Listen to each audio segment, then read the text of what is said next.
What would you do if your own father raised a glass at a family celebration, pointed straight at you, and introduced you to the entire table as the dumb one? Not joking, not teasing, dead serious. But before we continue, please subscribe and turn on the notification bell for updates. Now imagine the entire room laughing along with him. That was the exact moment Emily Carter, 24, found herself in on a warm June evening in Boston. The restaurant was the kind of place families chose for big milestones. Dark wood walls, white tablecloths, the quiet clink of expensive wine glasses, waiters moving carefully between tables carrying plates that cost more than some people's weekly groceries. Tonight was supposed to be about celebration. Emily's younger sister, Olivia Carter, 22, had just been accepted into Harvard. For their father, Richard Carter, 58, it was the ultimate achievement. The dream he loved to talk about at every family gathering. Harvard meant prestige. Harvard meant success. Harvard meant proof that the Carter family was doing something right.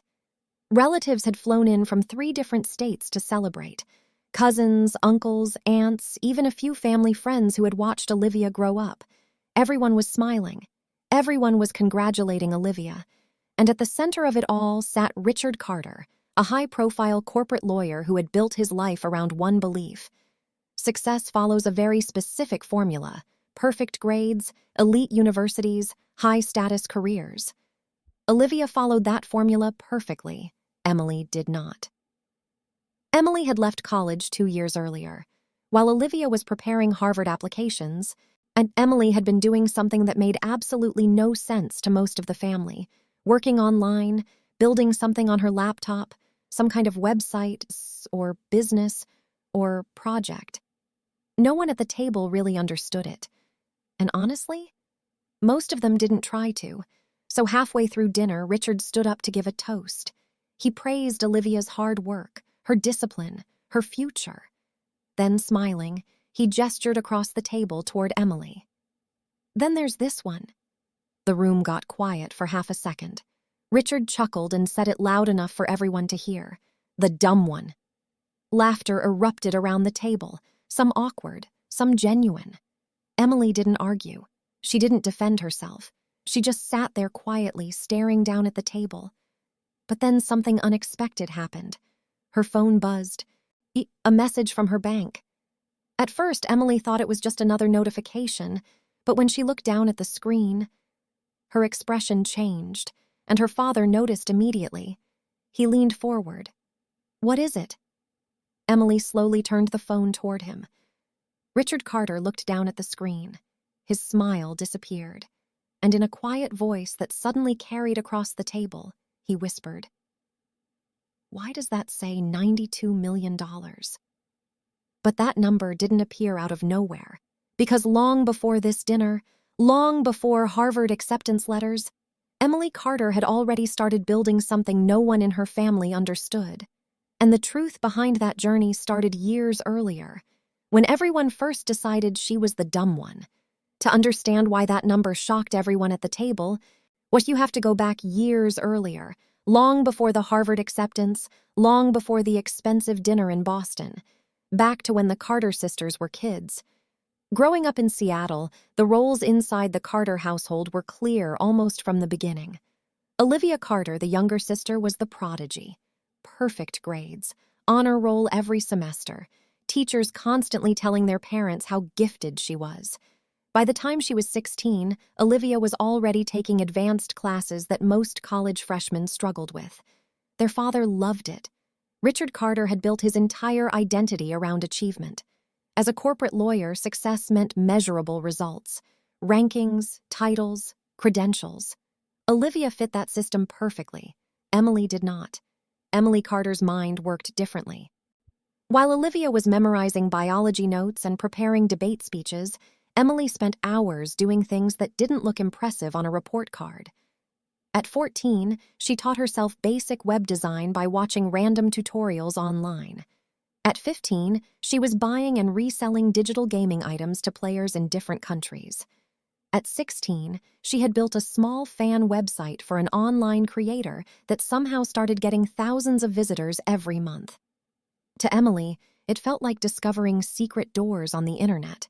To her father, it looked like wasted time. He used to say it during family dinners. Emily is creative, he would explain to relatives. Then he'd pause. But Olivia is the smart one. It wasn't said with anger, almost worse. It was said casually, like a fact everyone already understood. Over time, the label stuck. At school events, at holidays, at family reunions, Olivia was introduced as the future doctor, lawyer, or scientist. Emily, she was just the older sister who was still figuring things out. And the moment that sealed that reputation happened when Emily was 19. That was the year she enrolled in a small business college outside Seattle. Her father thought this was finally the moment she would start taking life seriously. But during her second year, Emily stumbled across something that changed everything. Influencers on social media were exploding in popularity. Small clothing brands, beauty startups, fitness companies, they were all trying to work with these creators. But there was one huge problem. Nobody had a system for connecting them. Brands were sending random messages. As creators were negotiating deals through chaotic email chains. Emily saw something most people missed. A gap, a massive one. So she started building a tiny platform on the side. Just a rough website connecting small brands with micro-influencers. Nothing fancy, just an experiment. But when Emily told her father she wanted to leave college and work on it full-time, the reaction was instant and brutal, because the next words Richard Carter said would follow Emily for years. And they were the reason that Dinner Toast in Boston sounded exactly the way it did. The night Emily told her father she wanted to leave college, the conversation didn't last long. It didn't turn into a debate. It turned into a verdict. Richard Carter sat at the kitchen table in their Seattle home, arms crossed, eyes listening as his daughter tried to explain the idea. A platform, a website that would connect small brands with social media creators. Influencer marketing was starting to explode online, Emily explained. Millions of people were building audiences on TikTok and Instagram, but most companies had no idea how to reach them. Emily believed she could build a system to connect the two. To her, it felt obvious. To her father, it sounded ridiculous. "You're quitting college," he said slowly. "For an Instagram hobby?" Emily tried to explain that it was bigger than that, but the more she talked, the more her father shook his head. "You're making a mistake," he said. "Real careers require real education."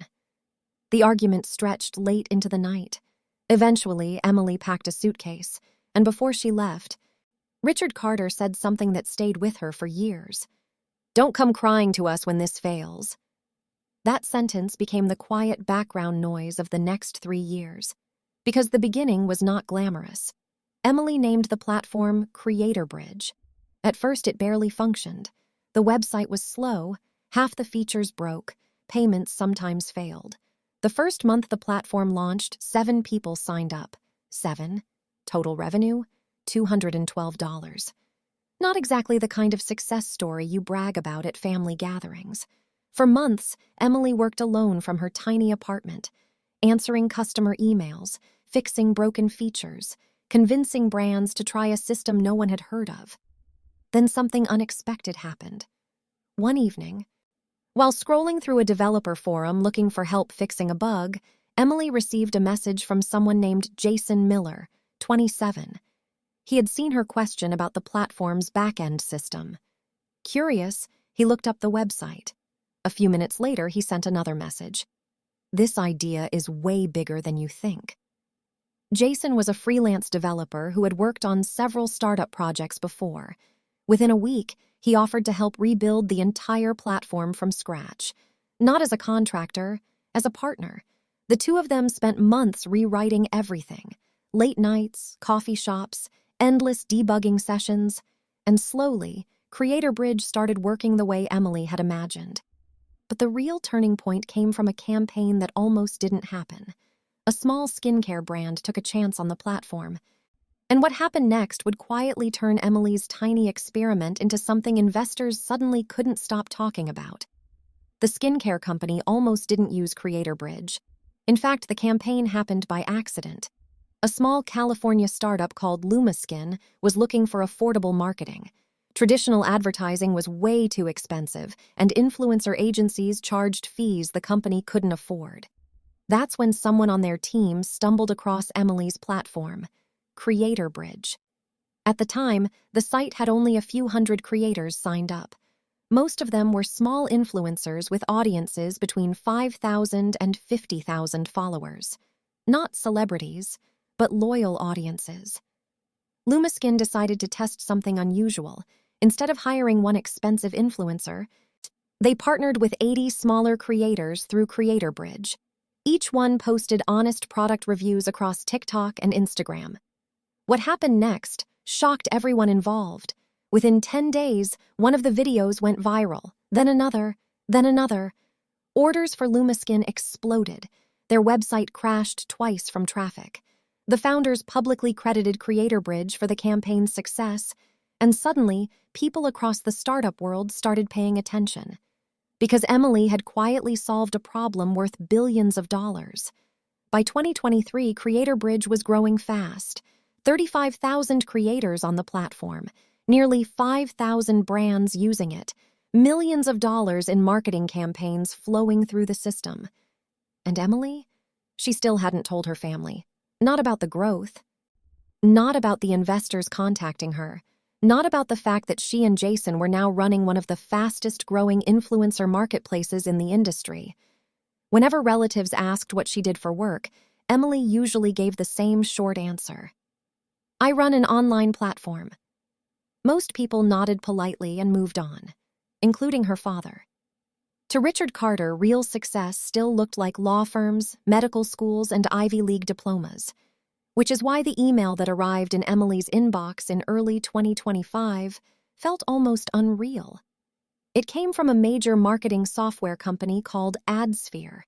They wanted to acquire CreatorBridge, not partner, not invest, buy the entire platform. The negotiations lasted months, lawyers, contracts, financial reviews. Then, on a Tuesday afternoon in June, the deal was finalized. The purchase price, $140 million.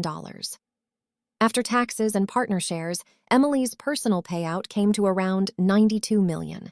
The bank transfer was scheduled to arrive the same evening, which would have been just another normal day, except for one detail.